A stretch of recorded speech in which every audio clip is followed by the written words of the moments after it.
Hello and welcome to this new lesson. In this lesson, we'll explore the fundamental principles behind how we learn and acquire new knowledge. Learning theory encompasses a range of concepts and models that seek to understand how learning occurs. It delves into the processes, mechanisms, and factors that influence our ability to acquire new skills, knowledge, and behaviors. Understanding learning theory is crucial for educators, trainers, and anyone involved in facilitating learning experiences. It provides valuable insights into how to design effective instructional methods, tailor teaching approaches to individual learners, and optimize the learning environment for better outcomes. There are several key concepts in learning theory that we are going to discuss now. Behavioral learning theories focus on observable behaviors and the stimuli that elicit them. One prominent theory is classical conditioning, which explores how associations between stimuli and responses are formed through repeated pairings. Another is operant conditioning, which examines how behaviors are shaped through reinforcement and punishment. For example, a student may be motivated to study harder if they receive praise or good grades for their efforts. Cognitive learning theories shift the focus to internal mental processes and how they influence learning. These theories explore concepts like information processing, memory, problem solving, and decision making. Cognitive psychologists study how individuals perceive, organize, and make sense of information, which shapes their learning experiences. Constructivist learning theories emphasize the active role of learners in constructing their own understanding of the world. According to this perspective, learning is a process of meaning-making that occurs through interaction with the environment, social experiences, and reflection on prior knowledge. Constructivist approaches promote inquiry-based learning, collaborative activities, and authentic problem-solving tasks. Connectionist learning theories, also known as neural network models, draw inspiration from neurobiology and artificial intelligence. These theories propose that learning involves the strengthening and modification of connections between neurons in the brain. Connectionist models simulate learning processes by adjusting the strengths of connections based on input patterns, resembling the way neural networks operate in the brain. Learning theory provides a framework for designing effective educational practices, training programs, and interventions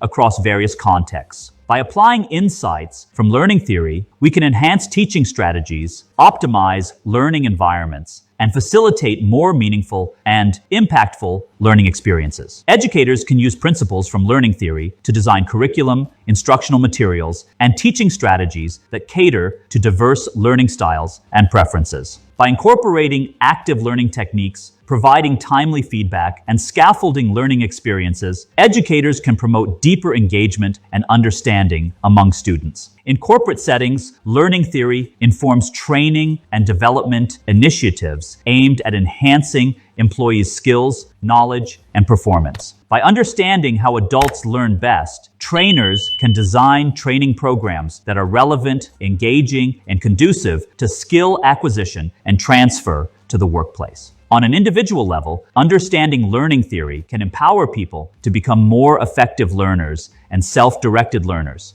By adopting metacognitive strategies, setting clear learning goals, and seeking out opportunities for continuous learning and growth, individuals can take control of their learning journey and achieve their full potential. Learning theory provides a rich framework for understanding the complex processes underlying learning and offers practical insights for enhancing educational practices, training programs, and personal development efforts. By embracing diverse perspectives and approaches within learning theory, we can create more inclusive, dynamic, and effective learning environments for all learners. This is it for this lesson. See you in the next one. Hello and welcome to this new lesson. In this lesson, we will discuss the different types of learning styles: visual, auditory, and kinesthetic. Learning isn't a one-size-fits-all endeavor. Just as we all have unique personalities and interests, we also have distinct preferences when it comes to learning. Understanding these preferences can unlock the door to more effective studying, improved retention, and enhanced learning experiences. Let's delve into the characteristics of each learning style and explore practical strategies to cater to diverse learning preferences. Visual learners prefer to process information through images, diagrams, charts, and other visual aids. They excel at interpreting and recalling visual stimuli, such as maps, graphs, and illustrations. Example: imagine you're studying a complex concept like the human digestive system. As a visual learner, you might benefit from using colorful diagrams or flowcharts to visualize the process and understand the relationships between different organs and functions. Auditory learners learn best through listening and verbal communication. They have a keen sense of auditory processing and excel at absorbing information through lectures, discussions, podcasts, and audiobooks. Example: if you're an auditory learner studying a foreign language, you might find it helpful to listen to audio recordings of native speakers to improve your pronunciation and comprehension skills. Kinesthetic learners prefer hands-on, experiential learning activities that engage their sense of touch and movement. They learn best through physical experiences, such as experiments, simulations, and interactive activities. Example: suppose you're learning about the principles of physics. As a kinesthetic learner, you might grasp concepts more effectively by conducting hands-on experiments or building models to explore how forces and motion interact in the real world. Let's say you're studying geometry and you're struggling to understand the concept of angles and geometric shapes. As a kinesthetic learner, you might benefit from a hands-on activity like using geometric manipulatives such as tangrams or pattern blocks to explore angles and shapes directly. By physically arranging and manipulating the pieces, you can gain a tactile understanding of how different angles relate to each other and how shapes can be transformed through rotation, reflection, and translation. This hands-on approach not only reinforces your understanding of geometric concepts, but also engages your spatial awareness and kinesthetic senses, making learning more interactive and memorable for you. Understanding your preferred learning style can help you tailor your study techniques to maximize your learning potential. Here are some practical strategies to cater to different learning styles. For visual learners, use visual aids like mind maps, diagrams, and color-coded notes to organize information and reinforce concepts visually. For auditory learners, record lectures or reading materials and listen to them repeatedly to reinforce auditory processing and comprehension. For kinesthetic learners, engage in hands-on activities, role-playing exercises, and interactive simulations to actively engage your senses and reinforce learning through physical experiences. In conclusion, recognizing and accommodating different learning styles is essential for effective teaching and learning. By understanding the characteristics of visual, auditory, and kinesthetic learning styles, you can adapt your study strategies to suit your individual preferences and optimize your learning experience. That concludes our exploration of the types of learning styles. Stay tuned for the next lesson, where we'll delve into memory techniques to enhance your learning and retention. This is it for this lesson. See you in the next one. Hello, and welcome to this new lesson. In this lesson, we will discuss the fascinating science behind how memories are formed and stored in the brain. Have you ever marveled at the incredible capacity of the human mind to store vast amounts of information, from cherished memories to practical skills? Today, we'll delve into the intricate processes that underlie memory formation and uncover the secrets of how our brains encode, store, and retrieve memories. The journey of memory formation begins with encoding, the process by which sensory information is transformed into a form that can be stored in memory. Encoding involves the conversion of sensory input into neural signals that are processed and integrated in various brain regions, including the hippocampus and prefrontal cortex. There are different types of memory systems in the brain, each serving unique functions. Short-term memory, also known as working memory, holds information temporarily for immediate use. It has limited capacity and duration and is essential for tasks like problem solving, decision making, and comprehension. Long-term memory stores information for extended periods, ranging from minutes to a lifetime. It encompasses declarative, explicit memory, which includes facts and events, and procedural, implicit memory, which involves skills and habits. Consider how tying your shoelaces becomes second nature after repetitive practice, illustrating the power of procedural memory in automating routine tasks. After encoding, memories undergo a process called consolidation, where they are stabilized and integrated into long-term storage. Consolidation involves the strengthening of synaptic connections and the reorganization of neural circuits, a process that occurs during sleep and wakefulness. The final stage of memory processing is retrieval, where stored information is accessed and brought back into conscious awareness. Retrieval cues, such as context, associations, and emotions, play a crucial role in triggering memory recall and retrieval. After memories are stored, the final step is retrieval, where you bring them back into your mind or back into conscious awareness. This happens when something reminds you of the stored information, like being in a familiar place or experiencing similar emotions to when you learned it. Retrieval cues, such as context, associations, and emotions, play a crucial role in helping you recall them when needed. Understanding the science of memory formation has practical implications for learning and memory enhancement. By optimizing encoding strategies, such as elaborative rehearsal and mnemonic devices, learners can improve the initial encoding of information and enhance memory retention. Techniques like spaced repetition and retrieval practice leverage principles of memory consolidation and retrieval to promote long-term memory storage and retrieval. In conclusion, memory formation is a complex and dynamic process that involves encoding, consolidation, and retrieval. By understanding the underlying mechanisms of memory formation, we can adopt effective strategies to enhance learning, improve memory retention, and optimize cognitive performance.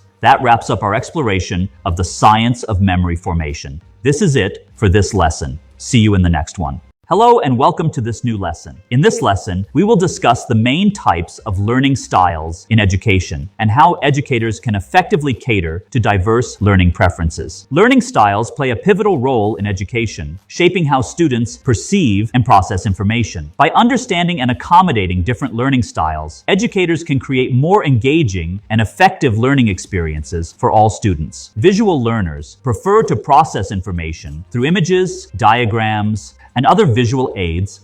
They benefit from techniques like mind mapping and infographics to organize information visually. Auditory learners excel in auditory processing and prefer learning through listening and verbal communication. Techniques like lectures, podcasts, and discussions resonate well with auditory learners. Kinesthetic learners learn best through hands-on, experiential activities that engage their sense of touch and movement. They thrive in interactive settings and benefit from activities like experiments and simulations.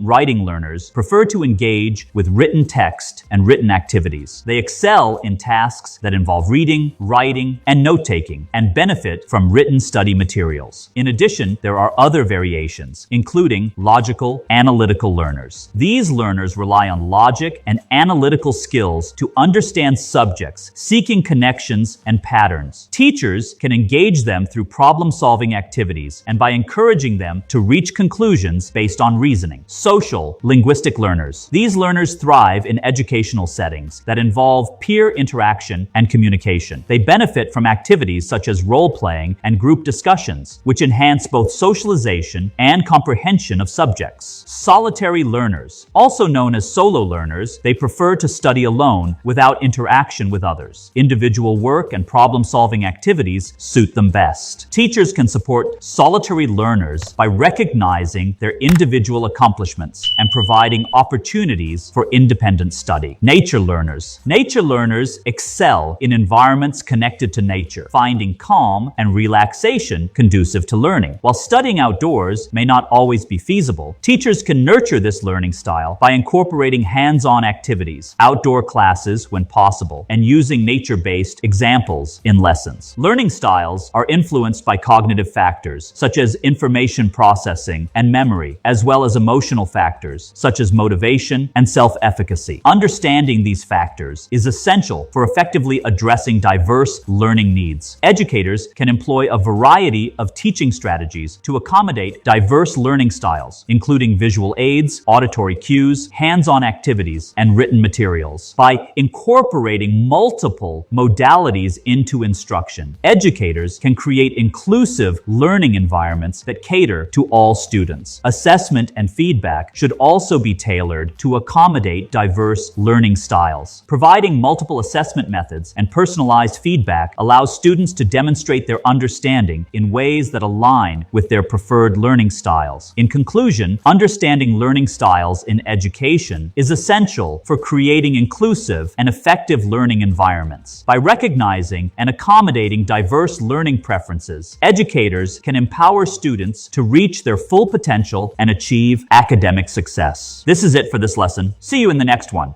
Hello and welcome to this new lesson. In this lesson, we'll discuss the vital role that curiosity plays in the learning process and how it enhances cognitive abilities. Curiosity is often described as the spark that ignites learning. It's the innate desire to explore, discover, and understand the world around us. In this lesson, we'll delve into why curiosity is essential for effective learning and how it can be nurtured and cultivated. Curiosity stimulates engagement and motivation in learning. When we're curious about a topic, we're more likely to actively seek out information, ask questions, and explore different perspectives. This engagement fuels our desire to learn and drives us to delve deeper into subjects. Curiosity enhances memory retention by creating a state of heightened attention and interest. When we're genuinely curious about something, our brains are more receptive to new information, making it easier to encode and retain knowledge. Curiosity acts as a mental magnet, drawing in information and anchoring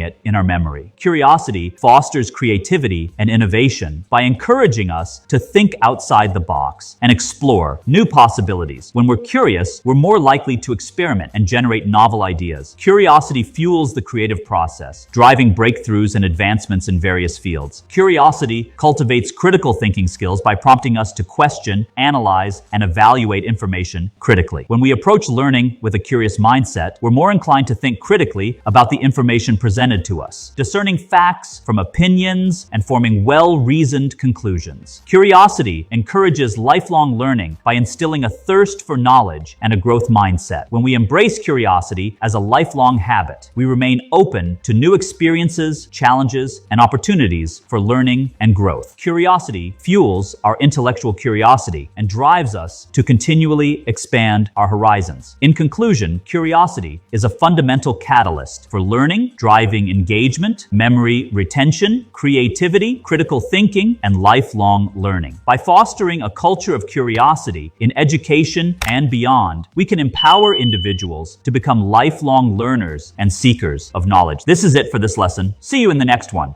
Hello, and welcome to this new lesson. In this lesson, we'll discuss the Pomodoro Technique, a proven method for enhancing focus, productivity, and retention during study sessions. Are you looking for a way to make your study sessions more efficient and productive? Look no further than the Pomodoro Technique. Developed by Francesco Cirillo in the late 1980s, this time management method has been embraced by students and professionals worldwide for its simplicity and effectiveness. The Pomodoro Technique involves breaking study sessions into short, focused intervals, typically 25 minutes in length, separated by short breaks. Each interval is known as a Pomodoro, named after the tomato-shaped kitchen timer used by Cirillo during his university days. To implement the Pomodoro Technique, follow these steps. 1. Choose a task to focus on. 2. Set a timer for 25 minutes and work on the task with full concentration until the timer rings. 3. Take a short break, typically 5 minutes, to rest and recharge. 4. Repeat the process, completing 4 Pomodoros, then take a longer break, around 15-30 minutes. The Pomodoro technique offers several benefits for study sessions. Enhanced focus. By working in short bursts, you can maintain high levels of focus and concentration throughout your study session. Increased productivity. Breaking tasks into manageable intervals prevents burnout and increases productivity by maintaining momentum. Improved retention. Regular breaks allow your brain to process information and consolidate learning, leading to better retention of material. Reduced procrastination. The Pomodoro technique provides a structured approach to studying, making it easier to overcome procrastination and get started on tasks. To make the most of the Pomodoro technique, consider these practical tips. Choose a distraction-free environment for studying. Use a timer or Pomodoro app to track your intervals. Take advantage of your breaks to stretch, hydrate, or engage in relaxation techniques. Adjust the length of your Pomodoros and breaks based on your individual preferences and energy levels. In conclusion, the Pomodoro technique is a valuable tool for enhancing focus, productivity, and retention during study sessions. By implementing this simple yet effective method, you can make the most of your study time and achieve better results in time. This is it for this lesson. See you in the next one.